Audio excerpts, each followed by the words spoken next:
Good afternoon, everyone. Thank you for joining us today. I'm Zach, the Outreach Coordinator at the Taxpayers Help Center, and I'm excited to be here with you to talk about tax filing statuses.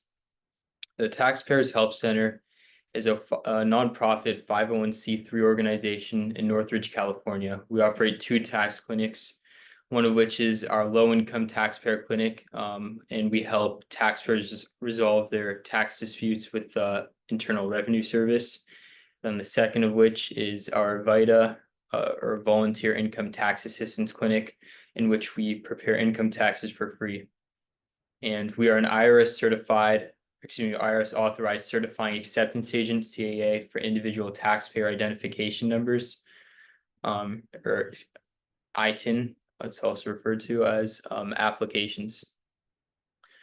And then I am Zach, the outreach coordinator, and then the clinic director is Masood Chotani. And so today during the presentation, we'll discuss tax filing statuses. We'll go through each of the 5 statuses. So single, married filing jointly, married filing separately, head of household, and surviving qualified widower. And for each, we'll talk about how you qualify for that, and then the pros and cons of each. And then just before we get started, if you have any questions, please leave them in the chat and I'll be sure to address them. So yeah. And then if you'd like to connect with us, you can reach us at info@taxpayershelpcenter.com by email. Our Facebook is Taxpayers Help Center Inc., a nonprofit organization. And then the office is 9029 Reseda Boulevard, Suite 209, Northridge. And our website and phone number are listed here.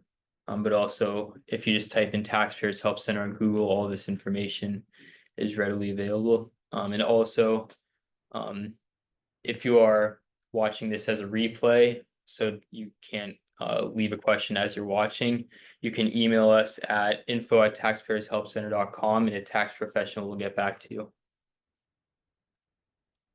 The Taxpayers Help Center helps taxpayers both locally and beyond. And since the services we provide are free, donations are important in supporting us and in helping the reach of our services. Any monetary donations are greatly appreciated, and those who can volunteer their time or expertise or spread awareness are also a great help. So if you would like to make a monetary donation, you may do so at taxpayershelpcenter.com/make-a-donation. But probably the easier way to do so is if you just go to taxpayershelpcenter.com and then click on the tab that says make a donation, which I've highlighted here in red on the image. And again, anything is greatly appreciated as these donations allow us to do what we do. All right, so today we're going to discuss filing statuses for your tax return. We'll go through each of the 5 statuses, talk about what the requirements are to qualify, and the pros and cons of each. So taxpayers are required to choose from one of these 5 filing statuses. Your filing status affects how income tax is calculated. It influences the standard deduction amount and determines eligibility for certain credits and deductions. So here's the list of the statuses. So single, married filing jointly, married filing separately, qualifying widower, and head of household. And then just a note, non-resident aliens and dual status aliens often have different filing requirements and may need to file Form 1040-NR. All right, so the first status we're going to talk about is the single filing status. So who can use this status?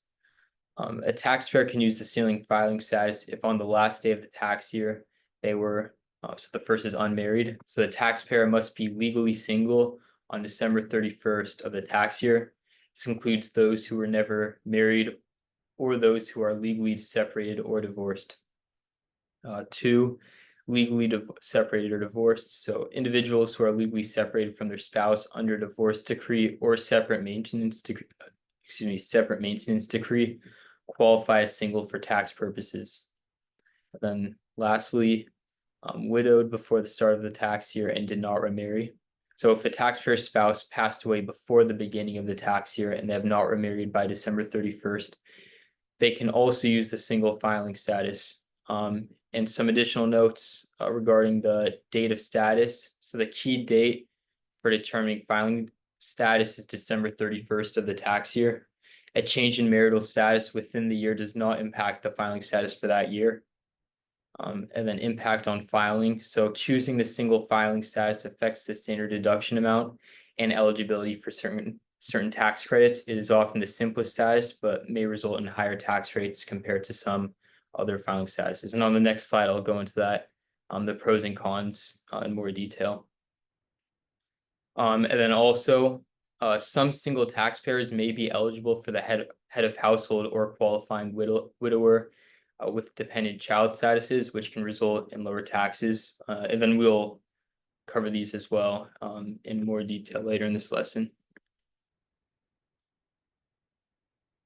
So first off, single filing status pros and cons. So the standard deduction for 2024 is $14,000 or $14,600. And so one of the pros is simplicity. Filing as single is often straightforward with less complexity compared to filing jointly or with dependents. And then also the control. So you have full control over your tax return, including decisions about deductions and credits without needing to coordinate with a spouse. And then some of the cons are the higher tax rates. So single filers may face higher tax rates compared to married couples filing jointly, particularly in higher income brackets. And then also limited deductions.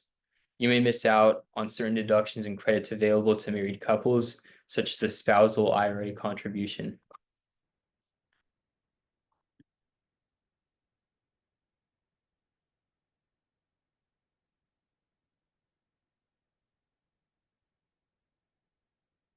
Okay, so next off, married filing jointly status. So who can use this? First is married and living together. So both spouses live together and choose to file jointly. So both spouses are legally married and live together at any time during the tax year. They can choose to file jointly regardless of one's spouse's income or deductions. Married and living apart. Spouses are married but live apart. They can still file jointly as long as they are not legally separated by divorce or separate maintenance decree. And state law determines whether a couple is legally separated. The third is common law marriage. So couples in a common law marriage recognized by their state can file jointly provided the marriage has not been dissolved by death or divorce. The marriage must be valid under the laws of the state where it was established or where the couple currently resides. And then lastly, surviving spouse. So a surviving spouse who did not remarry by December 31st of the tax year can file jointly with their deceased spouse. This status is available for up to 2 years following the spouse's death, assuming the surviving spouse meets the other requirements for qualifying widower status. So we'll discuss this status later on in more detail. So the standard deduction for the tax year 2024 for married filing jointly is $29,200. And notice how it's double the deduction of that for the single filing status. And so one of the pros is lower tax rates. Joint filers often benefit from lower tax rates in wider income brackets, and increased deductions and credits is also a pro. So eligibility for higher standard deductions and access to credits like the earned income tax credit and child tax credit. And then some cons are joint liability. So both spouses are jointly responsible for the accuracy of the return and any tax liabilities. And then another con is the complexity. So it may involve more complex tax situations such as managing both incomes and deductions, which could require detailing or more detailed record keeping and tax preparation. So that's one of the nice things about filing single is that you're only worried about your own tax situation. You don't have to worry about two people. So who can use married filing separately status? So the married filing separately status is for taxpayers who are married and either opt to file separate returns or cannot agree to file jointly. So choice to file separately. So this is if married couples who prefer to file their tax returns individually rather than jointly. So this choice allows each spouse to report their own income and deductions separately. And then the inability to agree. So if spouses cannot reach an agreement on filing a joint return, they may opt to file separately to avoid conflicts or disagreement. And since the returns are done separately, each spouse completes their own tax return, listing only their income, deductions, and credits. So this means that each spouse is only responsible for their own tax liability, which is the biggest difference from married filing jointly. And then also the standard deduction is different. So yeah, so the standard deduction is $14,600. And notice that it is the same standard deduction as filing single. And this is because you are only filing for yourself instead of for two people. And so some of the pros are separate liability and specific deductions. So for separate liability, so this is each spouse is responsible only for their own tax liability and the accuracy of their own return. And then for specific deductions, in certain cases, filing separately can be beneficial for maximizing specific deductions, such as large medical expenses. Then one of the cons is higher tax rates. So typically, when you file married filing separately, typically results in higher tax rates and overall higher tax burden compared to married filing jointly. And then the limited deductions and credits. So many tax benefits and credits such as the earned income tax credit and child tax credit are either reduced or unavailable. If filing jointly typically leads to the lowest total tax, why might married couples choose to file separately? So this is a question that may come up if you're married and are not sure why you would ever choose to file separately.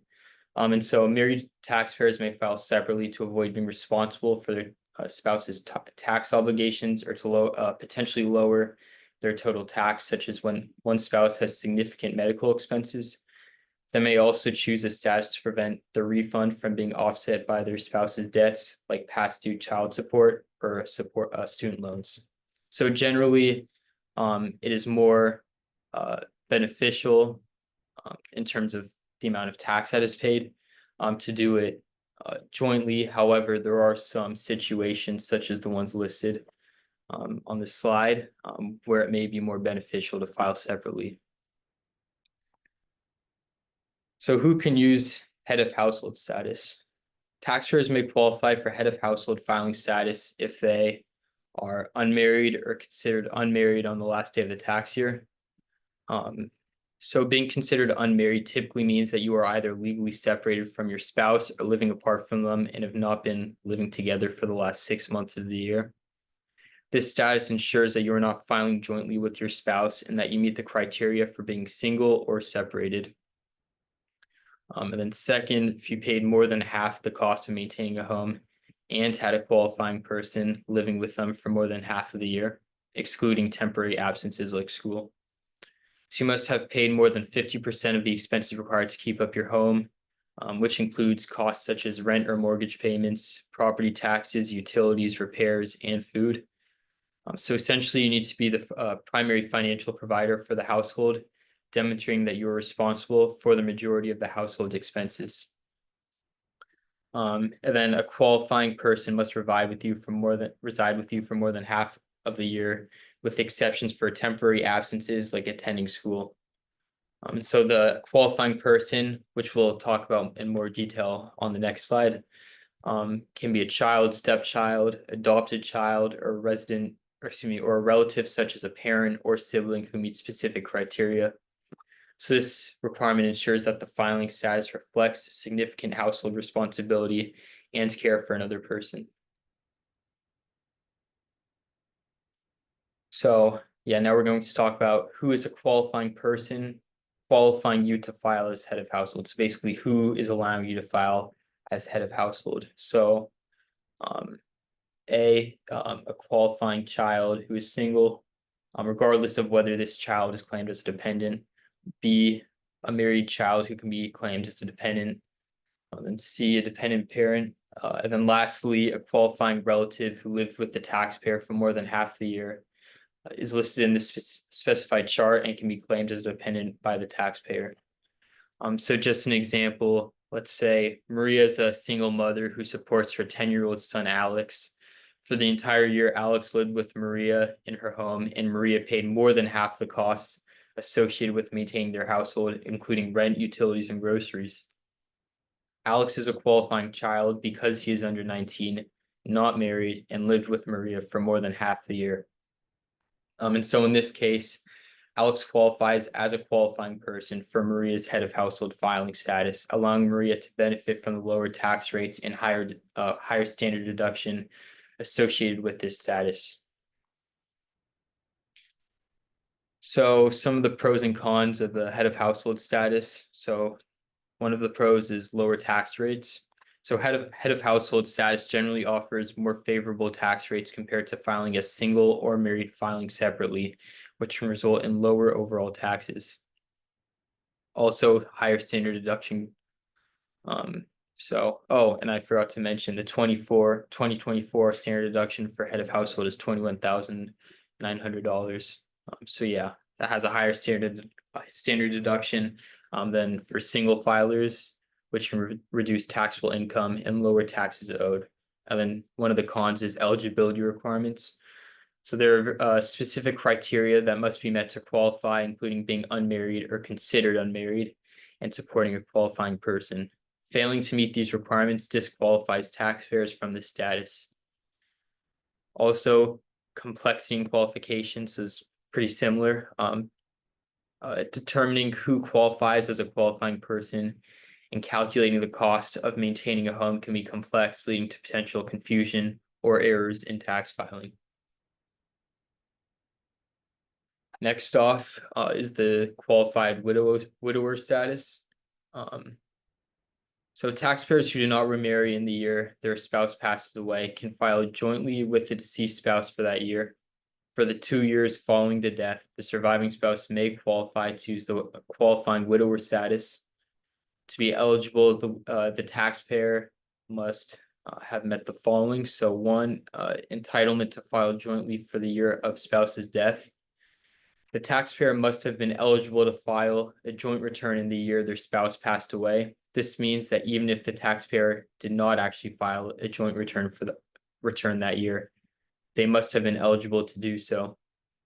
This eligibility establishes the foundation for claiming qualifying widower status in the subsequent years.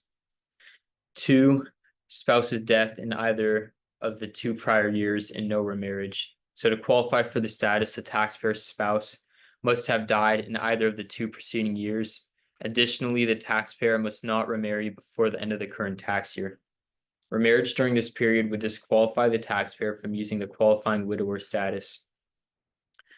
Third, the dependent child criteria.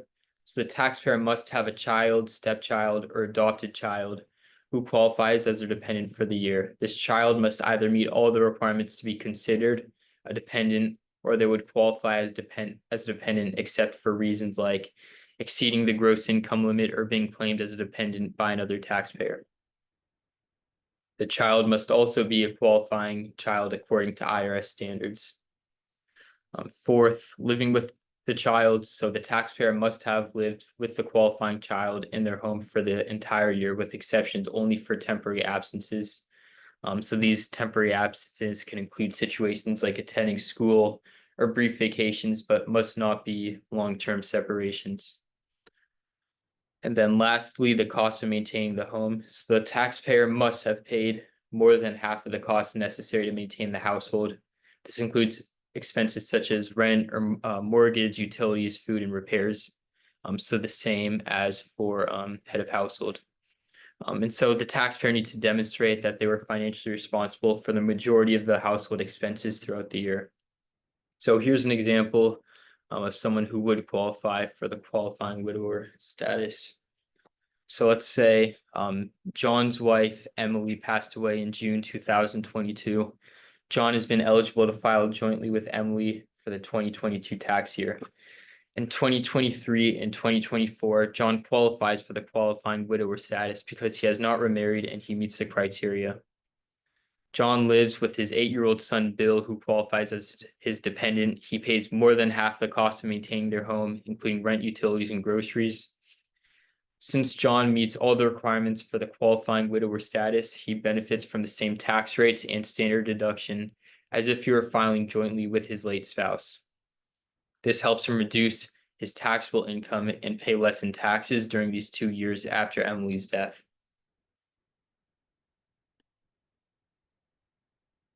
So here are some of the pros and cons. So first off, the standard deduction for qualified widower for 2024 is $29,200. So notice that is the same as the standard deduction for married filing jointly. So the first pro is lower tax rates. So favorable tax rates, qualifying widower status offers tax rates that are the same as those for married filing jointly, which are generally lower than those for single or head of household. Higher standard deduction. So the standard deduction for qualifying widower is higher than that for the single or head of household statuses, which reduces taxable income and can lower taxes owed. So the first con is eligibility requirements. So this status is only available for 2 years following the year of the spouse's death. After this period, the taxpayer must transition to another filing status, such as head of household or single. Then also the complexity and qualification. So to qualify, the taxpayer must meet stringent criteria, including not remarrying and having a qualifying dependent child. This can limit eligibility and require careful adherence to IRS rules. So I'd say for sure this status is the most, I think in some cases, because there are so many eligibility requirements, it probably is the most complicated. So the most favorable filing statuses typically depend on the potential for reducing taxable income and benefits from lower tax rates. So here's the general ranking from the most to least in terms of favorable statuses for filing taxes. So first is married filing jointly. So this is generally the most advantageous status. It offers the lowest tax rates, the highest standard deduction, and eligibility for various credits and deductions. However, the one downside, or one of the downsides, I should say, is both spouses are responsible for any taxes owed. The second is qualifying widower. And so this provides the same favorable tax rates and standard deduction as married filing jointly. This status is available for up to 2 years following a spouse's death, provided the taxpayer has a qualifying dependent child. Head of household ranks next with a standard deduction and lower tax rates compared to single filers. To qualify, the taxpayer must meet specific criteria, including having a qualifying dependent and paying more than half the cost of maintaining a home. Fourth is single. So single is the simplest filing status for those who are not married and do not qualify for other statuses. However, it generally comes with a higher tax rate and a lower standard deduction compared to the more favorable statuses that I just mentioned. And then lastly, married filing separately is typically the least favorable status. And once again, it's not always the least favorable, but in many cases it is, as it often results in higher tax rates and the loss of credits and deductions available to those who filed jointly. The status might be chosen to avoid being responsible for the other spouse's tax obligations or to address certain financial situations. But again, it depends on each person's individual situation, and most people only have the requirements for one of the filing statuses anyway. All right, so just to recap, we covered the 5 filing statuses. So the first is single, which is for individuals who are not married or legally separated on the last day of the year. It generally has higher tax rates and a lower standard deduction. And then the other one, or one of the other ones we covered, was married filing jointly, which allows married couples to combine their income and deductions on one return, benefiting from lower tax rates and a higher standard deduction. Next, we talked about married filing separately. Each spouse files their own return, which may be chosen to separate financial responsibilities, but often result in higher tax rates and fewer credits.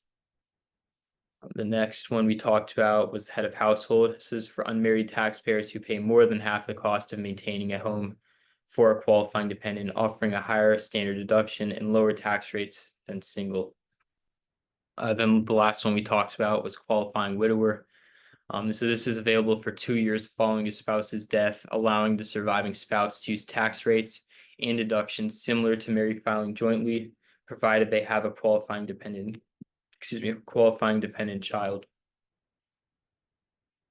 All right, so that's all for today. Thank you very much. And again, since our services are provided at no cost, donations are vital for supporting and expanding our efforts. We greatly appreciate monetary contributions. And additionally, if you can volunteer time, share your expertise, or help spread awareness, your support would be extremely valuable. And so if you have any questions following the presentation, please email us at info@taxpayershelpcenter.com and a tax professional will respond to you. And so with that being said, thank you for your time and have a great day.